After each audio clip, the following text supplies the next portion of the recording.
A'udzubillahi minasyaitonirrajim. Bismillahirrahmanirrahim. Assalamualaikum warahmatullahi wabarakatuh. Okay, bago natin iwanan ang natapos natin na fi'il tulad ng fi'alun madi at fi'alun mudhari, at bago naman tayo lumipat sa fi'alun amr, ay magbigay muna tayo ng konting paliwanag, maikling paliwanag patungkol sa kudlit ng mga af'al na yun, kung bakit sila nagkaroon ng kudlit na ganun. At meron pa akong ipapakita sa inyo na ibang af'al na bawat isa sa kanila ay may pangalan, tulad ng ginawa ko dito na mga af'al.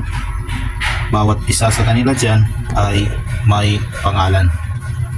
Ayan, fa'ala farraha at fa'ala qatala at if'alla at ihmarra, infa'ala inkasara, istaf'ala istaghfara, tafa'ala takallama. Meron silang pangalan o tinawag sila, tulad ng farraha tinawag siyang litaksir, qatala tinawag siyang lilmusharaka, ihmarra lilmubalaga naman, inkasara lilmutawa'a, istaghfara littalab, takallama litakallum. Yan ang mga af'al na sila ay fi'lun madi. Kaya hanggang dito lang, ipaliwanag lang natin yan mamaya inshallah.